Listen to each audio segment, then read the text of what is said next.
voices you shouldn't hear.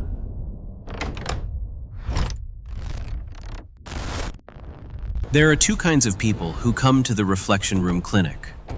Those who want to see themselves clearly, and those who are running from what they'll find in the glass. The brochure called it innovative therapy. Dr. Williams called it a last resort. Tom Jensen called it expensive bullshit. Right up until the moment he stared into his hotel mirror the night before his intake and watched his reflection mouth words he never spoke. You don't belong here. Then the lights flickered.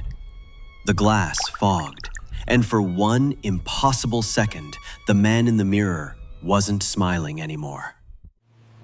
By dawn, Tom was driving through Oregon's storm-lashed backroads, chasing a cure for wounds he refused to name. But the real question wasn't whether the reflection room could fix him.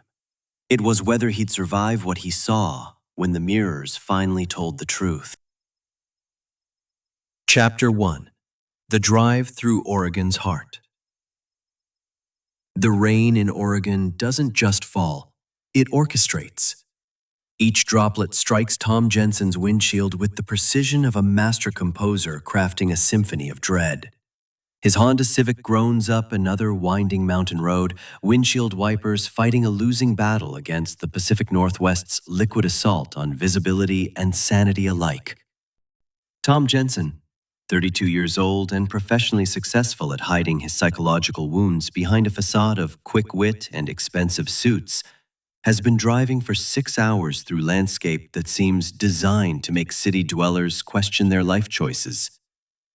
Mile after mile of towering Douglas firs press against Highway 101 like silent observers, their branches heavy with mist and secrets that predate human civilization. Experimental therapy, he mutters to himself, repeating the words like a mantra that lost its power somewhere around mile marker 47. Because regular therapy was apparently too mainstream for my trust fund neuroses. The phrase has become his default explanation for this journey, delivered with the self-deprecating humor that's gotten him through law school, corporate networking events, and most social situations since he learned to talk. But alone in his car, surrounded by primordial forest and weather that feels actively hostile, the joke falls flat. His phone lost signal an hour ago, leaving him completely dependent on handwritten directions that read like something from a fairy tale. Turn left at the lightning-struck oak.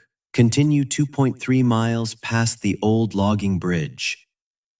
Each instruction seems designed to lead travelers deeper into a world where GPS satellites fear to tread, and cell towers are nothing but urban legend.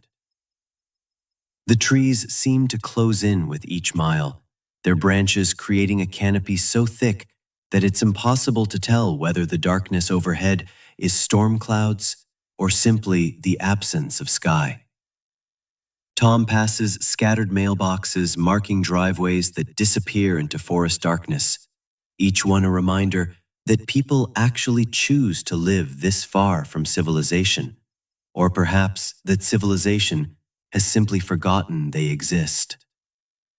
His therapist, Dr. Patricia Williams, had presented this opportunity during what turned out to be their final session after 2 years of carefully orchestrated evasions. Her office, beige walls lined with psychology degrees, strategically placed tissue boxes, afternoon light filtered through Venetian blinds that cast everything in shades of institutional neutrality, had felt like a confessional where absolution was always just one breakthrough away. "Tom," she'd said, her voice carrying that particular blend of professional concern and barely concealed frustration that meant she'd reached the end of her rope. "You've been coming here for 2 years. We've explored your childhood trauma, your relationship patterns, your use of humor as psychological armor. We've discussed your father's alcoholism, your mother's enabling, your systematic sabotage of any relationship that threatens genuine intimacy." He'd probably made some quip about getting his money back or finding a therapist with a better sense of humor. Deflection was his specialty after all. but she hadn't laughed.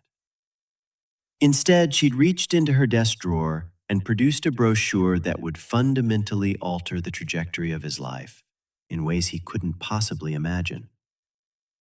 The Reflection Room Clinic's marketing materials showed a serene building nestled among trees with "Healing Through Insight" printed in calming blue letters below. The interior photos revealed comfortable rooms with expensive furnishings, large windows overlooking forest views, and what appeared to be a state-of-the-art fitness center. It looked more like a luxury wellness retreat than a mental health facility.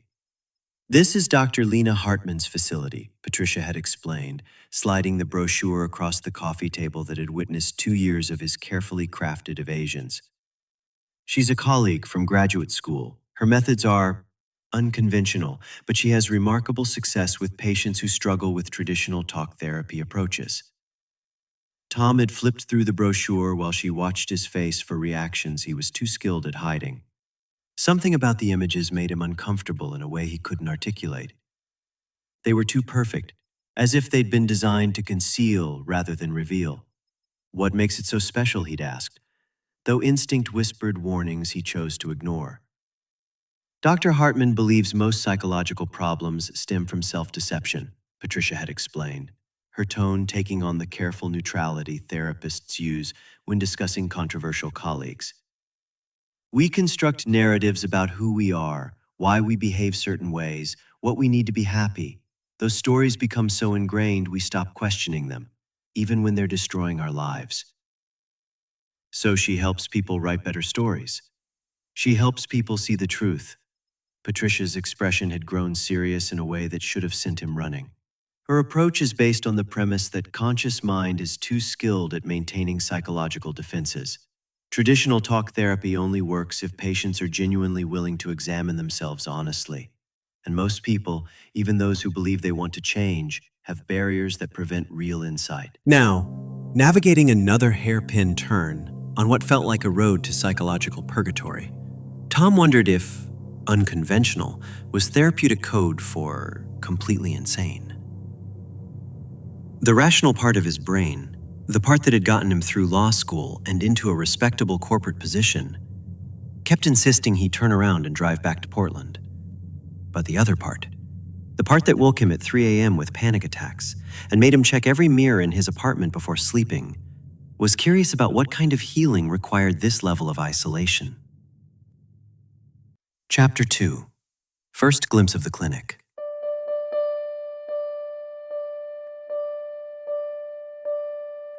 The Reflection Room Clinic appeared suddenly, emerging from the mist like something from a fever dream designed by architects who specialized in psychological unease.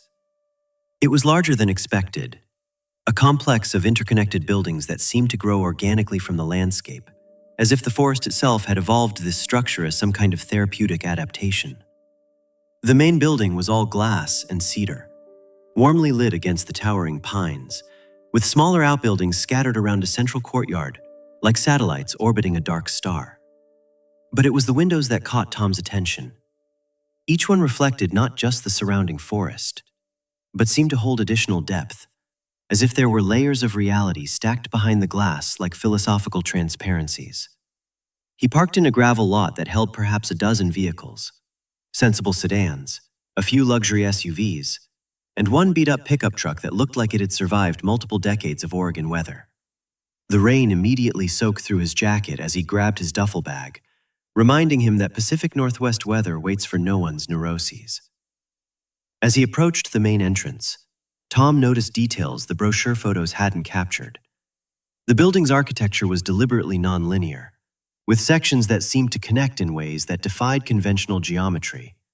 Walkways curved and branched unexpectedly, creating the impression that the structure was larger than it appeared from any single vantage point. More unsettling were the mirrors. They appeared everywhere, not just in expected places like bathroom and foyer areas, but integrated into the architecture itself. Reflective panels were built into walls at seemingly random intervals, creating a network of surfaces that offered different angles and perspectives, as if the building itself was designed to watch its occupants from multiple viewpoints simultaneously. The entrance doors were heavy glass etched with abstract patterns that seemed to shift when viewed peripherally. As Tom reached for the handle, his reflection in the door showed a man who looked older than his 32 years, more worn than his successful career would suggest, carrying invisible weight that bent his shoulders and shadowed his eyes. Chapter 3. Clara and the Warning Signs. The interior radiated that particular brand of Pacific Northwest zen that costs a fortune to achieve. Warm woods, soft lighting, abstract art that managed to be both soothing and subtly unnerving. The air smelled of cedar and something clinical that reminded visitors this was ultimately a medical facility, despite the spa-like atmosphere. Behind a sleek reception desk sat Clara Mitchell, a woman who looked like she could have stepped out of an indie film about complicated millennials navigating existential crises. Her dark hair was pulled back in a deliberately messy bun, and her green eyes held the particular sharpness of someone who'd seen too much and decided to find it amusing rather than tragic. She typed with focused intensity that suggested either genuine productivity or masterful performance of busyness. "Let me guess," she said, without looking up from her computer screen, fingers never pausing in their dance across the keyboard. "Tom Jensen, here for the Find Yourself Through Reflective Therapy package." Tom attempted his usual deflective humor, the kind of self-deprecating wit that had carried him through law school and most social situations since adolescence. "That's me, though I was hoping for the Find Myself Through Artisanal Coffee and Strategic Avoidance package." Clara finally looked up, sizing him up with those intelligent green eyes. There was humor there, and recognition, but also something else. A wariness that suggested she'd learned to be cautious about new arrivals. When she smiled, it didn't quite reach her eyes, as if she was conserving emotional energy for battles yet to come. "Fresh out," she replied, with professional efficiency. "You'll have to settle for confronting your deepest psychological wounds." In a controlled, clinical environment, she slid a clipboard across the desk with the smooth motion of someone who'd performed this ritual hundreds of times. "There's a waiver." The waiver was surprisingly thick, bound with the kind of legal language that suggested someone, somewhere, had experienced things that required extensive documentation and liability protection. Tom skimmed the first page. Standard medical disclaimers, insurance information, emergency contacts. But as he flipped through, the language became increasingly unusual. Patient acknowledges that experimental therapy may result in temporary disorientation, altered perception, and/or confrontation with suppressed psychological material, he read aloud, eyebrows rising with each phrase. Temporary reality dissociation is a known side effect of reflective therapy techniques. Patient assumes full responsibility for any psychological distress, identity fragmentation, or perceptual anomalies resulting from treatment. He looked up at Clara, who was watching his reaction with the interest of someone conducting an informal psychological assessment. Her nameplate read Clara Mitchell, and below that, in smaller text, Patient Coordinator and Reality Maintenance Specialist. He wasn't entirely sure the second title wasn't a joke. "This goes on for 3 pages, Tom observed. "The lawyers made us add the section about potential identity fragmentation after the incident last year," she said matter-of-factly, as if discussing the weather rather than psychological catastrophe. "And the clause about perceptual anomalies came after we had a patient who insisted he could see his deceased mother in every reflective surface." "What incident?" Clara leaned back in her chair, studying him with those sharp eyes that seemed to catalog his reactions for future reference. "Nothing you need to worry about," she said, but her tone suggested otherwise. "Unless you're prone to extended conversations with your own reflection, then you might want to reconsider this whole endeavor. Should I be worried?" "Everyone talks to themselves in mirrors occasionally," Clara said, her smile becoming more genuine, as if she appreciated his directness. "The question is whether you expect them to talk back, and whether you're prepared for what they might have to say." Tom signed the waiver after only brief hesitation, his hand steady despite growing uncertainty. Clara processed his paperwork with professional efficiency, but he caught her stealing glances when she thought he wasn't looking, as if trying to assess his psychological resilience or predict his chances of surviving whatever lay ahead. "I'm Clara, by the way," she said, handing him a key card and welcome packet. "I handle intake, discharge, and generally ensure people don't wander off into the woods never to be seen again. Does that happen often? More often than you'd think, less often than you'd fear." She pointed down a corridor lined with abstract art that seemed to shift when viewed peripherally. "Room 12. Dr. Hartman will see you in the morning at 9 sharp. Try to get some sleep tonight." As Tom prepared to leave reception, Clara called after him. "Oh, and Tom, one piece of advice from someone who's been where you're going.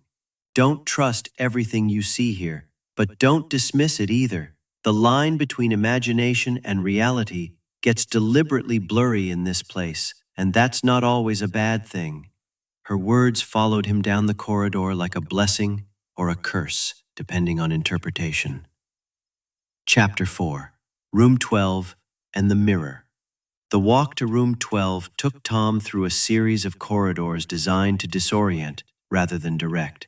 The building's layout was intentionally non-linear, with hallways that curved and branched in unexpected ways, creating the impression that the structure was somehow larger inside than outside, like a psychological TARDIS built for therapeutic purposes rather than time travel. Abstract paintings lined the walls, but these weren't generic hotel art. Each piece was an original work signed by M. Wells, and they shared a disturbing common theme that became more unsettling the longer one looked. Eyes. Dozens of eyes staring out from canvas, rendered in styles ranging from photorealistic to nightmarishly abstract. Some appeared to track movement as viewers passed. Others seemed to look through rather than at, as if seeing something behind the observer that remained invisible to normal perception. The most disturbing piece hung at a junction where 3 corridors met. A single eye, painted in hyper-realistic detail, but the pupil contained not darkness, but what appeared to be a small room with a figure sitting in a chair. The figure was too small to identify clearly, but something about its posture suggested despair or resignation. A small placard beneath read, "Self-portrait number 47. What I see when I look at me." Soft instrumental music played from hidden speakers, ambient soundscapes designed to calm minds and promote healing. But there was something off about the melodies. Notes that lingered too long. Harmonies that resolved in unexpected ways. Beautiful and unsettling simultaneously, like lullabies composed by someone who'd forgotten what safety felt like. Tom became aware that the building contained far more mirrors than any structure reasonably needed. They appeared at seemingly random intervals. Full-length mirrors at corridor ends, clusters of smaller mirrors arranged in abstract patterns, reflective surfaces integrated into the artwork itself. Each offered a different angle, different perspective, creating the sensation of being observed from multiple viewpoints simultaneously. Room 12 was located at the end of a long corridor on the 2nd floor, past doors marked with numbers but no names. The key card worked smoothly, opening onto a space that was surprisingly comfortable. Single bed with expensive linens, desk with ergonomic chair, window offering views of Oregon forest that stretched unbroken to the horizon. Rain streaked the glass, turning trees into impressionistic shadows that seemed to shift and move in ways that couldn't be entirely explained by wind. In the distance, Tom could make out lights that might have been other buildings, but they were too far away and too obscured by weather to be certain. But it was the mirror that dominated the room. Large and ornate, mounted on the wall opposite the bed where it would be impossible to ignore. The frame was dark wood, carved with intricate patterns that seemed to writhe when not directly observed. Celtic knots intertwined with what might have been faces or leaves or something else entirely. The craftsmanship was exquisite and deeply unsettling. The glass itself appeared old, with slight imperfections and waviness that suggested handcrafted rather than manufactured origin. When Tom looked into it, his reflection seemed somehow more vivid than normal, as if the mirror was designed to enhance rather than simply reflect. Every detail was hyper-real. Lines around his eyes from years of computer screen squinting, facial asymmetry he usually didn't notice, the way his hair fell across his forehead in patterns that suddenly seemed significant. Tom set his bag down and caught full sight of himself in the mirror. His reflection looked tired, older than 32 years, with the particular gauntness that comes from months of insomnia and stress. His dark hair was disheveled from the drive, and his clothes hung loose on a frame that had lost 20 pounds over the past 6 months without his really noticing. "Well," he said to his reflection, attempting to maintain his sense of humor in the face of growing unease, "at least you look as thrilled to be here as I feel." For just a moment, so brief he almost convinced himself he'd imagined it, his reflection's expression didn't quite match his own. There was something in the eyes, a depth of sadness that went beyond his current state of mild anxiety. The mouth seemed to move slightly out of sync, as if his reflection was trying to say something different from his actual words. But when he blinked, everything was normal. Chapter 5. Breakfast and Broken People. Morning came with the kind of gray Oregon light that makes you question whether the sun actually exists or is merely a collective hallucination maintained by people from warmer climates. Tom had slept poorly, waking repeatedly from dreams he couldn't quite remember, but that left him feeling unsettled and psychologically raw. Each time he'd woken, his first instinct had been to check the mirror, as if expecting to find something other than his own reflection staring back. The dining room was located on the ground floor, accessed through a glass-enclosed walkway that offered views of the central courtyard. Even in gray morning light, the space was impressive, bright and airy, with large windows, tasteful artwork, and carefully curated ambience that spoke of serious financial investment. The morning light streaming through should have been comforting, but something about the atmosphere felt off. Like a photograph where everything appears normal until you notice all the shadows pointing in wrong directions. Several patients sat at scattered tables, each occupying their own private island of trauma and recovery. Tom grabbed coffee from a self-service station, real coffee, not institutional swill, and assessed his fellow travelers on the road to psychological healing. At a corner table sat David Reynolds, a man who commanded attention despite obvious attempts to remain invisible. Late 30s, built like he could bench press small vehicles without breaking a sweat, military bearing evident even at rest. Straight posture, alert eyes constantly scanning the room, hands never straying far from his body's center of gravity. He worked through scrambled eggs methodically, each bite calculated and efficient, as if even eating required tactical consideration. Something haunted lived in his eyes, depth of experience that spoke of things seen and done that couldn't be unseen or undone. His civilian clothes were worn like a uniform, everything perfectly arranged and purposeful. Even sitting alone at breakfast, he projected controlled violence, like a weapon kept carefully sheathed, but ready for immediate deployment. Near windows, Monica Wells sketched in a notebook while breakfast grew cold beside her. Mid-20s with ethereal beauty that suggested fairy tale princesses before Disney sanitized them. Blonde hair fell in loose waves around a face that would have been perfect, if not for hollowness in blue eyes, as if someone had scooped out her soul and left only beautiful shell behind. Her fingers moved across paper with quick, precise strokes, creating images Tom couldn't make out from across the room, but there was urgency to her work that suggested more than casual sketching, more like desperate attempt to capture something that might otherwise escape. At another table, an elderly man read what appeared to be philosophy while taking careful margin notes. He looked like a retired professor, Wild gray hair, clothes chosen for comfort over style. Unlike others, he seemed genuinely at peace, occasionally nodding at passages as if having conversations with the author. "Morning, sunshine," came a familiar voice. Clara appeared with coffee pot, wearing the same sardonic expression from the night before. In daylight, she looked younger than initially thought, probably mid-20s with sharp intelligence that suggested she'd chosen to work here rather than ending up by accident. "Sleep well?" she asked, refilling his already full cup. "Like a baby," Tom replied, accepting extra caffeine gratefully. "A very paranoid baby who spent the night feeling watched by his own reflection." "I told you not to cover the mirrors," Clara said, though there was no judgment in her tone, only professional concern mixed with something that might have been sympathy. "I didn't, actually, but I wanted to." "Good. That shows you're already responding to the treatment environment." She gestured toward other patients. "Want some company? Or are you the type who needs to ease into social interaction like a cold swimming pool?" "Company sounds good, as long as nobody expects emotional vulnerability before my second cup of coffee."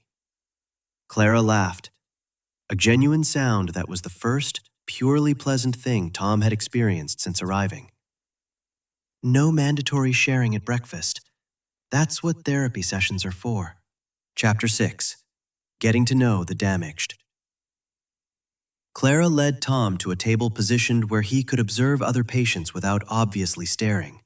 Strategic placement that spoke to her understanding of human psychology and social dynamics. "So what's the story here?" Tom asked, keeping his voice low. "Are we all terminal psychological cases, or just particularly difficult ones?" "Both, probably," Clara replied with characteristic bluntness that he was beginning to appreciate. "Dr. Hartman doesn't take standard cases. Everyone here has either exhausted traditional treatment options or has psychological complexities that require specialized approaches." "Such as?" Clara glanced around the room, as if checking to ensure they weren't being overheard by staff or patients who might not appreciate being discussed. "David over there came back from 2 tours in Afghanistan with PTSD so severe he was hospitalized after attacking a civilian who reminded him of an insurgent. Monica hasn't spoken more than a few words at a time since her twin sister's suicide 3 years ago. Professor Williams, the older gentleman, developed sudden-onset agoraphobia after retiring from 30 years of teaching philosophy at University of Oregon." Tom studied each of them with new understanding, seeing past surface appearances to recognize fellow travelers carrying invisible wounds. "And you? Are you patient or staff?" "Both," Clara said simply. "I started as a patient 2 years ago. Severe dissociative episodes following childhood trauma that I won't bore you with. Dr. Hartman helped me put myself back together, and when she offered me a job afterward, I decided to stick around and help others do the same thing." "Does that work? Being both patient and staff?" "It has its complications," Clara admitted. "But it also means I understand what you're going through, in ways that someone who's never been psychologically broken can't. I've sat in that chair, stared into those mirrors, confronted truths about myself that I'd spent years avoiding." Before Tom could respond with another question, David appeared at their table. Up close, he was even more imposing, but his approach was careful and non-threatening, as if he was acutely aware of his own physical presence and its potential effect on others. "Mind if I join you?" he asked, voice carrying slight southern accent that added warmth to words that might otherwise have seemed brusque. "Please," Tom said, gesturing to an empty chair. "I'm Tom, David." His handshake was firm but brief, and Tom noticed he positioned himself to maintain visual contact with all the room's exits. Tactical awareness that had become automatic. "You military? Me? No. Just regular civilian neuroses and daddy issues." Tom took a sip of coffee, noting how David tensed slightly at sudden movements. "You?" 2 tours in Afghanistan. came back with some souvenirs. He tapped his temple with a gesture that had probably become unconscious. The kind you can't put on shelves or show to neighbors at barbecues. The kind that wake you up at 3 a.m.? Every night for 3 years, David's expression softened slightly, as if recognizing a kindred spirit in sleeplessness. What's your story? Tom launched into his usual explanation. Successful lawyer, great apartment, everything looks perfect from outside, but something's fundamentally broken within. David listened without judgment, occasionally nodding in recognition, and Tom found himself being more honest than usual with strangers. Panic attacks? David asked when Tom finished. Among other symptoms. You? The complete package. PTSD, survivor's guilt, anger management issues, clinical depression with suicidal ideation. He recited it matter-of-factly, like reading a grocery list, rather than describing psychological devastation.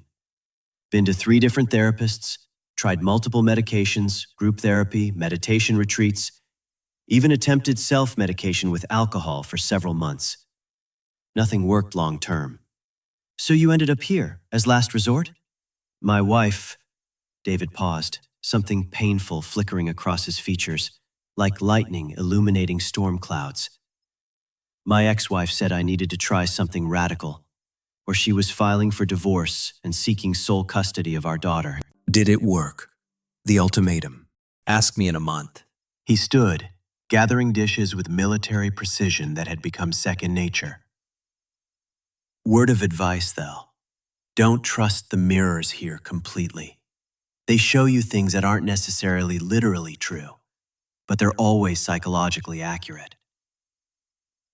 Before Tom could ask what that meant, David had moved away with fluid efficiency, leaving Tom alone with Clara, and growing sense that he'd entered something far more complex than traditional therapy.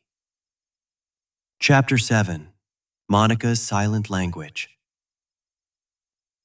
After David left, Tom found himself drawn to Monica's table by curiosity about her artwork and the profound sadness that seemed to radiate from her like heat from a dying fire.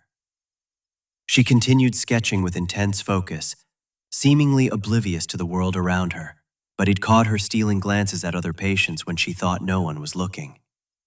As he got closer, he could see her drawings more clearly, and immediately wished he couldn't. The notebook was filled with eyes. Not anatomically correct studies or abstract artistic representations, but eyes that seemed to stare directly at viewers with intelligence that was both recognizably human and fundamentally other. Some were rendered in photorealistic detail, complete with burst blood vessels, tear ducts, and reflections of things that shouldn't be there. Others were more impressionistic, but all shared the same disturbing quality of awareness, as if they were windows into minds that had seen too much and couldn't close themselves to further horror. "Excuse me," Tom said softly, not wanting to startle her. "I'm Tom, new patient." She looked up for the first time, and Tom was struck by how her real eyes mirrored the ones in her drawings, beautiful but haunted, filled with sadness that seemed to go beyond normal human experience. When she spoke, her voice was barely above a whisper, as if she was afraid that speaking too loudly might shatter something fragile within herself or the world around her. "Monica," she replied, fingers never stopping their movement across paper. "Those are incredible," Tom said, gesturing to her artwork with genuine admiration. "Are you a professional artist?" She shook her head, then held up the notebook so he could see the current drawing. It showed a pair of eyes surrounded by ornate frames that looked remarkably similar to the mirror in his room. Below the eyes, in careful script, she'd written, "They watch everything, even when we're not looking back." "Who watches?" Tom asked, settling into the chair across from her despite the intensity of her gaze. "The ones behind the glass," she whispered, voice so soft he had to lean forward to hear her properly. They've been waiting so long to be seen, to be acknowledged, to be understood. She turned to a fresh page and began sketching rapidly, pencil moving with the kind of urgency that suggested she was trying to capture something before it escaped or changed. Within minutes, she'd created a portrait that took Tom's breath away. It was his own face, but not as he saw himself in normal mirrors. This version showed layers beneath the surface: fear, anger, grief, and something else he couldn't quite identify but recognized as fundamentally true.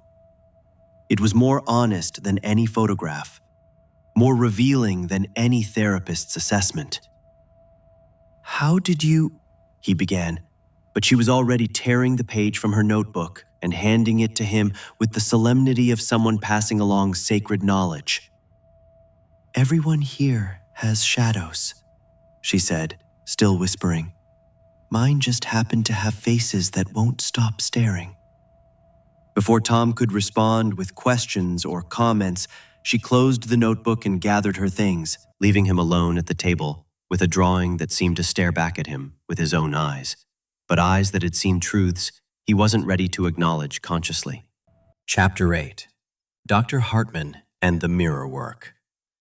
Conference Room A was located in what seemed to be the oldest part of the building, down a corridor lined with photographs chronicling the clinic's history. The images showed patients before and after treatment, and the transformations were remarkable, not physical changes, but something in expressions, posture, the way subjects held themselves in space. Before photos showed people who looked lost, desperate, haunted by invisible demons. After photos showed the same individuals somehow more present, more integrated, more authentically themselves. Tom paused before one particular pair of photographs.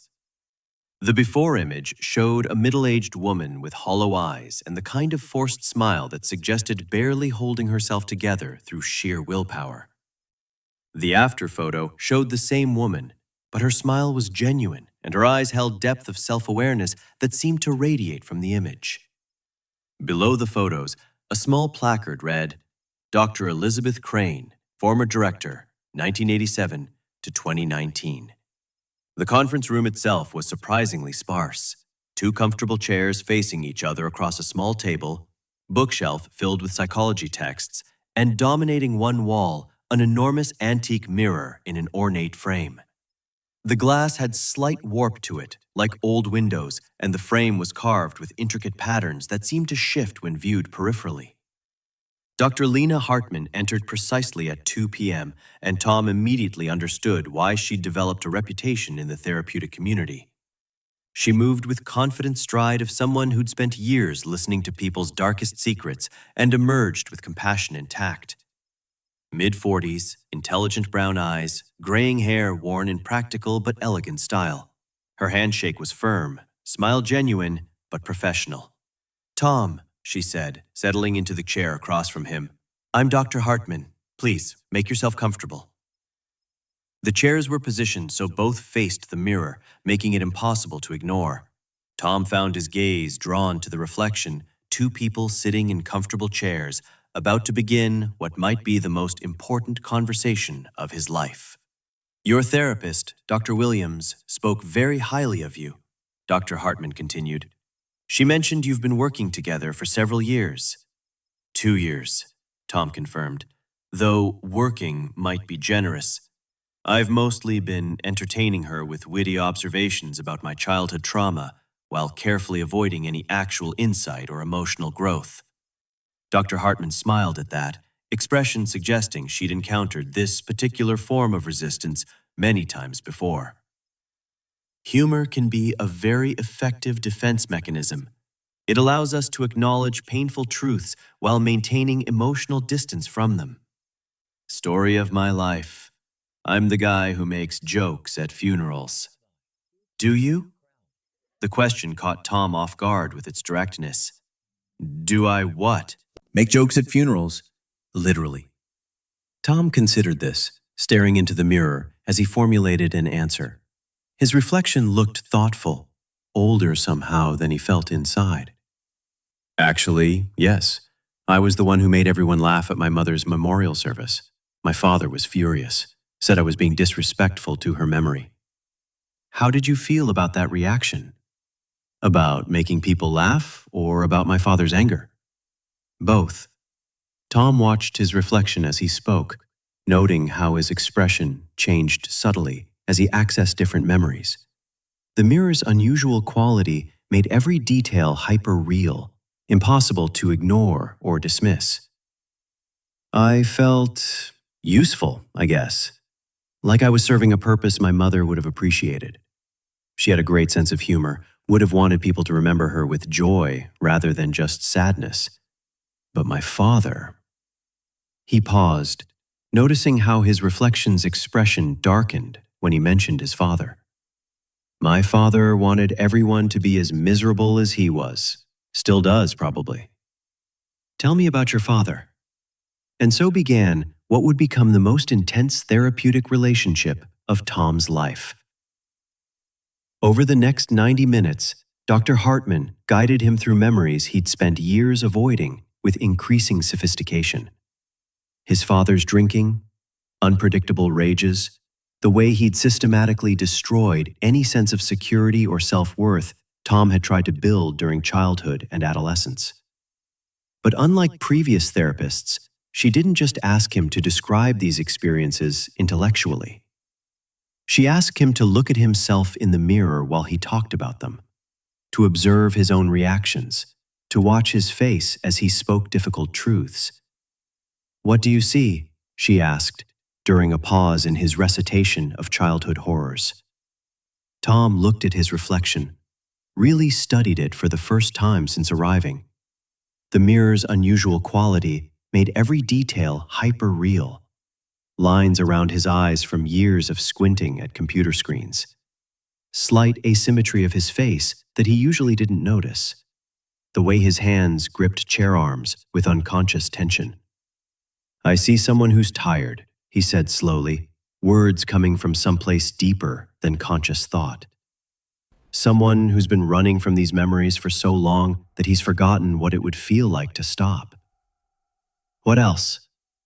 He looked harder, studying the face in glass with growing fascination. There was something about the mirror's quality that made it impossible to look away, as if it was designed to hold attention and force genuine self-examination. "I see someone who's afraid," he admitted, voice dropping to almost a whisper. "Someone who uses humor like armor because the alternative is..." He trailed off, struck by something in his reflection's expression that seemed independent of his conscious mood. "Because the alternative is what?" Tom stared at the mirror, transfixed. For a moment, it seemed like his reflection was moving independently, mouth opening and closing as if trying to speak different words, eyes filled with desperation he wasn't consciously feeling. The effect was subtle enough that he might have dismissed it as imagination, but the mirror's perfect clarity made every detail impossible to ignore. "Because the alternative is admitting that I'm broken," he whispered. "That my father didn't just hurt me, he fundamentally damaged something in me that might not be fixable." The moment he spoke those words, something shifted in the room. Air became thicker, more charged, and his reflection seemed to solidify, becoming more real somehow. Dr. Hartman leaned forward slightly, eyes intent. "How does it feel to say that? Terrifying. Like I've just confessed to a crime I didn't know I'd committed." "And what do you see in the mirror now?" Tom looked again, and this time his reflection appeared different, not physically, but emotionally. The mask of casual humor had slipped, revealing something raw and vulnerable underneath. For the first time in years, he was looking at his true self, unfiltered and unprotected. "I see someone who's been hiding for a very long time." Chapter 9. The Group Dynamic. That evening, Tom joined the other patients for dinner in the main dining room. The meal was surprisingly normal. Well-prepared food, casual conversation about books and movies, the kind of social interaction that might happen at any gathering of educated adults. But underneath the surface normalcy, Tom could sense the undercurrents of shared damage, unspoken understanding that everyone present was working to rebuild themselves from fundamental psychological rubble. David spoke more freely than he had at breakfast, describing his difficulty adjusting to civilian life after military service. "Everything feels too safe," he explained. "I keep waiting for the other shoe to drop, for something terrible to happen. Peace feels more dangerous than war because, at least in combat, you know what to expect." Monica contributed occasional whispered observations, usually in response to direct questions. When Tom asked about her art, she said, "I draw what I see. Most people see surfaces. I see what's underneath, what's watching from behind." Professor Williams, Harold, as he insisted they call him, dominated much of the conversation with philosophical observations about the nature of consciousness and reality. "The mirrors here aren't just therapeutic tools," he told them. "They're instruments of consciousness research, designed to bypass normal perceptual filters and reveal aspects of psyche that are usually invisible." "You mean they're haunted?" Tom asked with his usual attempt at humor. "I mean they're designed to show consciousness separate from brain function," Harold replied seriously. "What some might call the soul, others might describe as persistent identity that exists independent of physical form." Clara joined them for dessert, bringing her characteristic blend of dark humor and genuine care. "Don't let Harold scare you with his philosophical theories," she told Tom. "The mirrors aren't supernatural. They're just really, really good at showing you things about yourself that you'd rather not see." "Such as?" "That depends on what you're hiding from," she said. "But I'll tell you this, whatever truths you discover about yourself in those mirrors, remember that hiding from them is what brought you here in the first place. The only way out is through." After dinner, Tom found himself walking the corridors with David and Monica, exploring the building's nonlinear architecture. The hallways seemed to shift and branch in ways that defied conventional geometry, creating the impression that the structure was larger inside than outside. "It's deliberate," David observed. "The confusion, I mean. Military uses similar techniques in prisoner facilities. Architectural disorientation breaks down psychological defenses, makes people more suggestible." "You think they're trying to brainwash us?" Tom asked. "I think they're trying to help us stop brainwashing ourselves," David replied. "Sometimes the same techniques can be used for healing instead of harm." Monica paused before one of her eye paintings, studying it with the intensity of someone trying to decode a message from another dimension. "They're trying to teach us to see," she whispered. "Really see, not just look." That night, Tom spent the recommended 15 minutes looking into his bedroom mirror before sleep. Dr. Hartman's instructions echoed in his mind. Don't try to see anything specific, just observe. And ask yourself, what am I not seeing? As he stared into the glass, his reflection began to show him scenes he didn't remember living. Himself as a child, making jokes to deflect attention after another of his father's public outbursts. Himself at 16, deliberately sabotaging a relationship with a girl who'd shown genuine interest. Himself at 25, choosing career advancement over personal connection time and again. The pattern was clear.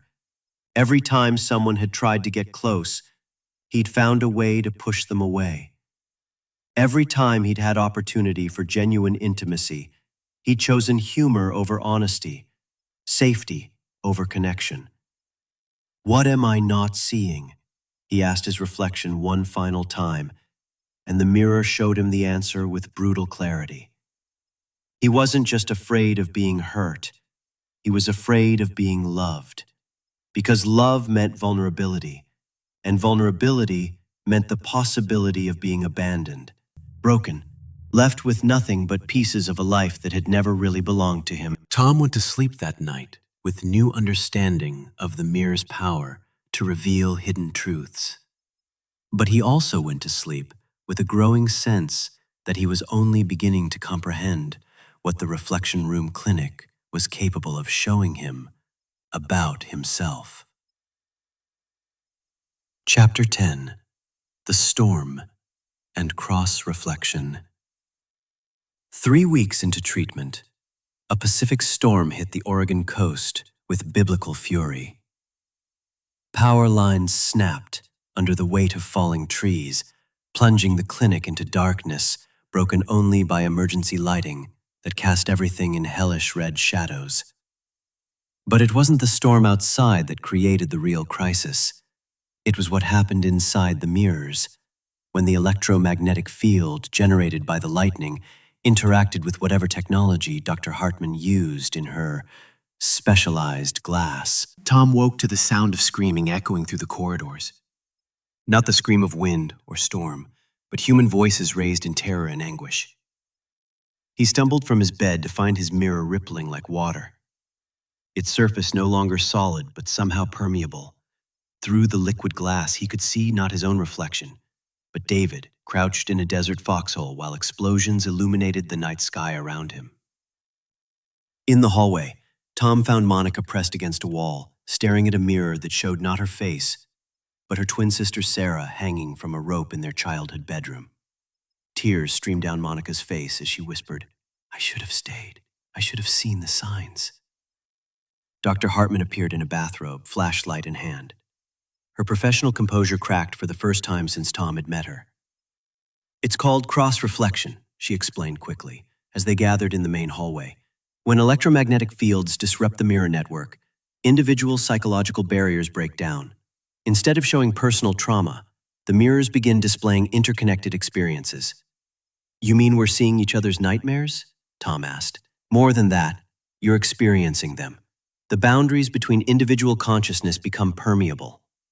She led them toward the central reflection hall, a circular room Tom hadn't seen before. "We need to get everyone together. If we stay fragmented, the phenomenon will intensify until it destroys all of us." The reflection hall contained 50 antique mirrors arranged in a perfect circle, each one currently showing a different scene of psychological horror. David's combat trauma bled into Monica's survivor guilt, which merged with Tom's childhood abandonment, which connected to Clara's dissociative episodes, which fed back into David's PTSD in an endless cycle of shared anguish. Harold stood in the center of the circle, arms spread wide, his philosophical training apparently providing some resistance to the psychological chaos. "Consciousness is non-local," he called out over the cacophony of reflected trauma. "What we're experiencing proves that individual identity is an illusion. We're all connected at levels deeper than personal experience." Chapter 11: The Truth About Dr. Crane. As the mirrors swirled with shared nightmares, Dr. Hartman revealed the truth she'd been hiding since their arrival. Her mentor, Dr. Elizabeth Crane, had created the Reflection Protocol in 1987, based on theories about consciousness that mainstream psychology rejected as pseudoscientific. Each successful treatment had somehow strengthened the mirror network, creating a feedback loop that enhanced the glass's ability to reveal hidden psychological truths. But Crane's final experiment in 2019 had been catastrophic. Attempting to cure her own psychological wounds through an intensive self-therapy session, she'd become trapped when her psyche fragmented beyond repair. Instead of dying or recovering, her consciousness had somehow integrated into the mirror network itself, becoming what the clinic's private files referred to as the watcher behind the glass. "She feeds on psychological trauma," Hartman explained as the mirrors around them grew increasingly chaotic. "Each new patient's pain sustains her existence, gives her coherence. That's why the mirrors show such accurate psychological insights. She's been guiding the process, intensifying our wounds to create the emotional energy she needs to survive." As if summoned by her name, Dr. Crane's face appeared in every mirror simultaneously. Features cracked like broken porcelain. Eyes filled with desperate hunger. When she spoke, her voice came from everywhere at once. A chorus of desperation that made the walls themselves seem to whisper. "Give me the broken ones," Crane's voice pleaded from the glass. "David and Monica, their trauma is so pure, so intense. Let me have them, and I'll release the rest of you. Fresh pain will keep me whole for years." Tom felt the temptation in Crane's offer. He could walk away, return to his old life, continue using humor to deflect from truths he wasn't ready to face. But looking at David and Monica, seeing the terror in their eyes as Crane's hunger focused on them, he understood that running would mean abandoning people who'd become more than fellow patients. They'd become family. "No," he said simply. Crane's face twisted with rage. "Then you'll all feed me. Your collective trauma will sustain me better than individual pain ever could." The mirrors began to crack, hairline fractures spreading across their surfaces like spider webs. But instead of shattering, the cracks seemed to let something through. Whispers of previous patients, faces of people who'd entered the clinic over the decades and never truly left.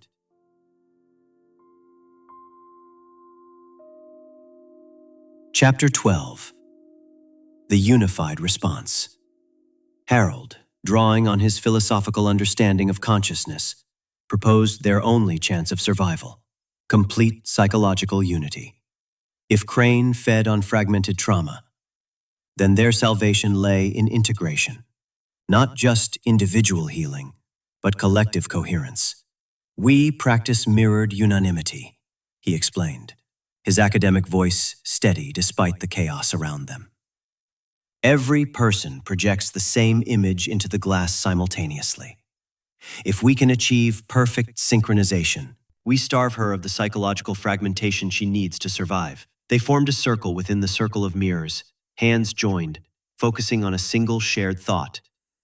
"I am whole. I am present. I am unafraid."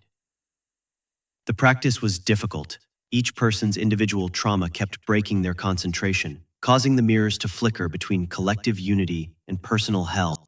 But slowly, gradually, they achieved moments of synchronization. When all 5 consciousnesses aligned, the mirrors showed not individual faces, but a single composite image that somehow contained all of them, while being none of them specifically. In those moments, Crane's presence weakened, her face becoming translucent, insubstantial. "She's losing cohesion," Clara observed. "Keep focusing on unity, not on individual pain."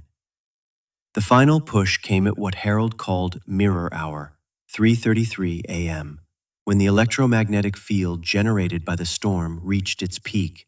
Each person held a shard of glass that Hartman had saved from Crane's original experiment, physical anchors to help maintain their psychic connection. At Harold's count, they simultaneously thrust their glass shards toward the center of the circle while maintaining their unified thought. "We are whole, we are present, we are unafraid." The mirrors around them flashed blindingly bright, then went completely dark. In the silence that followed, Tom could hear his own heartbeat, David's steady breathing, Monica's soft whimper, Clara's whispered prayer, Harold's philosophical muttering. They were separate people again, but somehow still connected, still unified, in ways that went deeper than shared trauma. When emergency lighting flickered back on, the mirrors showed only ordinary reflections, tired, tear-stained faces, but unmistakably alive and free. Dr. Crane's presence was gone, her hunger finally satisfied by the very unity she'd tried to prevent. Dr. Hartman stood before the central mirror where Crane's face had last appeared. Now it showed only Hartman's reflection, older, wiser, and free from the burden of her mentor's corrupted legacy. "It's over," she said simply. "You're all free to go, or free to stay and heal properly without external interference." Tom looked around the circle at faces that had become family over the course of their shared nightmare. David's eyes held peace instead of vigilance. Monica smiled, actually smiled, for the first time since her sister's death. Clara stood tall and integrated, no longer fragmented. Harold nodded with philosophical satisfaction. "I think," Tom said, "we still have work to do, but we can do it together."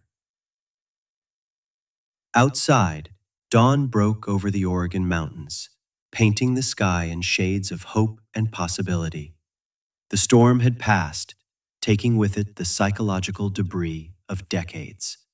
What remained was the chance to build something new, not just individual healing, but collective strength born from shared struggle and mutual support. The Reflection Room Clinic would continue its work, but now with mirrors that showed truth without hunger, healing without horror. And Tom Jensen, no longer hiding behind humor, finally began the real work of learning to see himself clearly and liking what he found in the glass.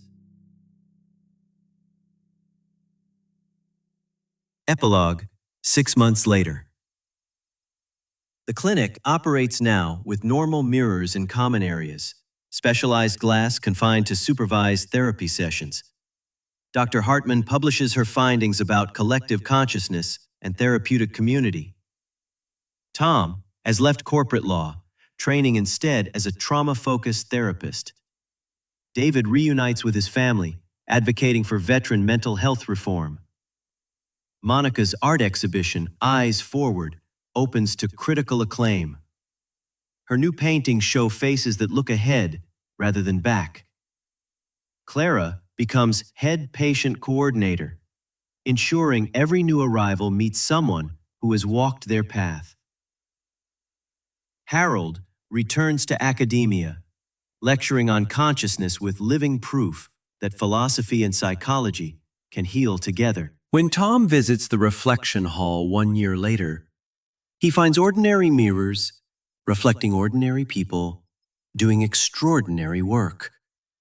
The work of healing, growing, and learning to see themselves clearly without fear. In his reflection, he sees not the scared, defensive man who first arrived, but someone who has learned that the most courageous thing you can do is look honestly at who you are and decide to become who you want to be. The glass no longer holds secrets or hunger. It simply reflects the truth that healing is possible, connection is real, and sometimes the most important journey you can take is the one that leads you back to yourself.